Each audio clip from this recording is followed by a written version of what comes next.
이렇게 할까요? 저렇게 할까요? 술 하지 말라고 그랬어요. 전 딱히.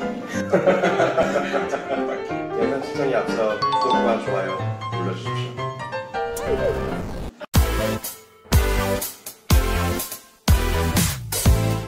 지금까지 없었던 의사들의 우아한 토론, 우아한 의사는 지금 시작합니다. 안녕하세요.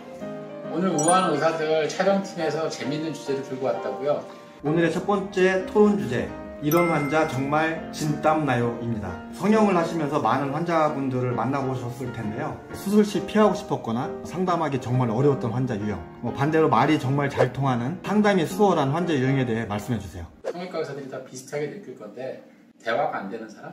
자기 주장만 자꾸 얘기하시는 분들이 실제로는 수술하기 제일 어려운 사람이죠. 왜냐하면 우리가 수술하고 나서 어떻게 될 건지에 대한 인포메이션이 우리와 양쪽이 비슷한 생각을 가져야지 나중에 수술에 대한 결과에 대한 만족도라든지 설명하기 좋은데, 그렇지 않게 되면 나중에 하고 나서 환자가 또 이건 아니었는데? 라고 얘기하면 그 환자가 제일 수술하기 어려운 환자라고 생각합니다.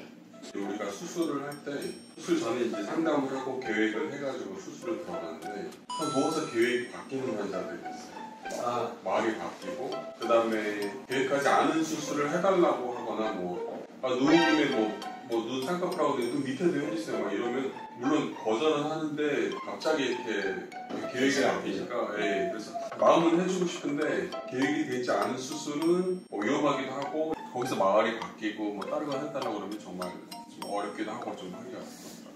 수술이라는 건 계획을 세우고 들어가는 건데 계획이 흥크러지면 즉흥적으로 뭔가를 해야 되는데 수술은 즉흥적으로 뭘 하면 굉장히 안 좋거든요. 그래서 계획된 걸 차분히 착착착착 끝내는 게 항상 결과가 제일 좋은 거라서 어울리는 걸 좋아하면 참 좋은데 가끔씩 어울리지 않는 걸 좋아할 때가 참 힘들어요. 이론적으로는 이제 좋은 환자는 자기가 원하는 거를 좀 디테일해도 괜찮으니까 정확하게 우리한테 얘기해주는 환자가 좋고, 게다가 더 좋으면은 다 얘기는 하지만 이제 우리가 상담하는 과정에서 어느 정도까지 되고 어느 정도는 어렵다는 설명을 하면 잘 받아들이고 기대 수준은 좀 낮추지만 자기 표현을 좀 디테일하게 하는 게 수술하기 제일 좋은 것 같아요. 맞아요. 환자가 인포메이션을 안 주면 그게 되게 어려워요. 분명히 환자가 자기는 아무런 수술 안 했다고 그러고 이제 수술을 딱 했는데 예전에 비중경 망곡 수술을 하신 거예요. 피부가 없는 거예요. 당황스럽죠. 코끝을 굉장히 높게 원하는 환자이기 때문에. 그래도 수술을 끝내서 다행인데 그렇지 않은 결과도 생기게 되거든요. 그래서 수술실에서 아주 굉장히 당황하는 경우를 많이 보는데. 네, 두 번째 토론 주제는 성형빨입니다. 화장이나 성형 후에 정말 예뻐진 얼굴, 화장빨, 성형빨 잘 받는다 이렇게 하잖아요. 혹시 성형빨 잘 받는 얼굴이나 성형빨 안 받는 얼굴 이런 것이 있을까요?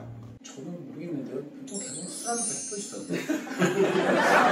예뻐지려고 하는 거잖아요. 저는 와서 그 얘기해요. 콧구멍만 수술하게 해주세요. 왜요? 왜요? 그럼 뭉툭해서 예뻐지려고 그런 거 아니에요? 예뻐지려면 다 해야지 이게 예뻐져요. 그래서 수술해서 예뻐지려고 수술하기 때문에 실제로 수술하고 나서 안 예뻐지면 그건 저희가 참 괴롭죠. 오히려. 근데 실제로 성형을 해보면 좀 더 예뻐지겠다 싶은 분들이 계세요. 피부가 조금 부드럽다든지 이러면 좀 성형하기에 적합하고요. 피부가 단단하거나 피지가 많거나 그런 경우에는 눈 수술이든 코 수술이든 결과가 조금 덜 나오는 것 같긴 해요. 조금 예뻐지든 많이 예뻐지든 사실 더 예뻐지는 건 사실이어서 그분이 원하는 모양을 될 수 있도록 정성껏 해드리는 게 최선인 거지, 그걸 미리 맞추고 그러는 건 참 괴로워요.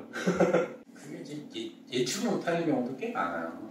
의외로 이 사람은 그냥 보통일까 그런데 생각보다 잘 나오는 경우가 있어서 솔직히 말하면 100% 예측하기 좀 어려운 것 같아요. 아무리 예뻐도 스스로 만족하지 못하면 좋은 결과라고 할 수 없을 것 같아요. 외모적인 것 외에 심리적인 요인까지 생각할 때 이런 분들은 성형을 해도 좋은 효과를 보기 어렵다, 혹은 조언하실 사항이 있으실까요? 그런 분들한테 조언은 되게 어려울 겁니다. 왜냐하면 대부분 다 기대치가 높은 것 때문에 문제이기 때문에 그래요. 결국은 수술하면 다 예뻐지고 좋아져요. 근데 과연 얼마나 예뻐지고 좋아지느냐의 문제거든요. 기대치 때문에 만족을 못하면 결국 수술을 막 여러 번 하는 문제가 생기죠. 그래서 그렇게 높은 기대치를 갖고 있는 분들한테는 가능하면 자기가 좀 현실적인 거에 좀 접근하게 해야 되지 않겠냐. 그래서 대표적으로 저를 예를 들어요. 제 코가 정성코가 되지 않습니다. 그래서 기대치가 되는 거는 하기를 좀 정해드리는 편입니다. 저는 그래서. 첫 번째 수술 끝나고 나서 자연스러웠는데 좀 화려한 걸 하고 싶어서 더 크게 했다가 후회하시는 분들이 제법 있어요. 꽤 많거든요. 아까 욕심이 이성을 이길 때가 있나 봐요. 그런 어떤 마음을 정하는 게 좀 어렵다면 의사분하고 좀 잘 의논하셨으면 좋겠어요. 뭐 가끔 이제 지인들한테 얘기할 때 압구정동에서 개업한 의사들이 잘하느냐, 그거는 뭐 그 개인 의사들마다 다 틀리긴 하지만 환자들이 조금 이렇게 까다롭고 여러 가지 환자들이 오기 때문에 그럼 실력이 늘어나죠. 실력이 어쩔 수 없이 는다 이런 얘기도 하기도 해요. 까다로운 소비자가 있어서 기술이 발전하고 또 서비스가 발전하고 그런 것처럼 뭐 성형수술도 그러지 않을까라고 생각을 해요. 요거에 맞추다 보면 기준점이 높아질 수밖에 없어요. 저도 그게 되게 찬성하고, 왜냐면 이제 한국의 성형외과가 지금 아시아에서는 전 탑이라고 얘기하고 있고 모든 의사가 다 인정하고 해외에 있는 모든 의사가 인정합니다. 그 이유는 수술을 원하는 사람들이 굉장히 디테일한 요구들을 많이 하게 되기 때문에 그렇게 발전해 왔다고 생각하고, 그것 때문에 저희들도 공부하고 노력해서 정말 남 원장님 말씀하신 것처럼 점점 발전해 왔다고 저도 생각을 합니다. 전 외국인이나 중국인이나 일본인 환자들은 또 한국 사람의 요구가 또 틀리기 때문에 처음에는 좀 당황스럽다가 그걸 또 맞춰주다 보면 또 이렇게 생각하지 못하고 나라별로 조합이 좀 달라요. 네. 수술 시에 환자의 상태와 요구사항에 최대한 부합한 결과를 얻기 위해서 디자인하시고 그리고 수술을 진행하실 텐데요. 그 수술 후에 나왔던 결과들에 대해서 에피소드 같은 게 있을까요? 상담을 남자분이 왔는데 여자분 코가 너무 예쁜 거예요. 그래서 상담 다 끝나고 여자분 같이 오셔서 코가 참 예쁘네요. 그 여자분이 원장님 하셨어요. 왜? 저 쌍둥이인데요. 저는 원장님한테 했고 제 다른 쌍둥이 친구는 다른 데서 했어요. 근데 그 친구 올 거예요. 그때는 정말 기분 좋다고요. 내가 술했지만 내가 알아보지 못했다는 거. 하지만 예쁜 코 때문에 그분이 남자친구도 데려왔고 자기 쌍둥이 동생도 데려왔다는 거. 그게 가장 기억에 남는 에피소드예요. 저는.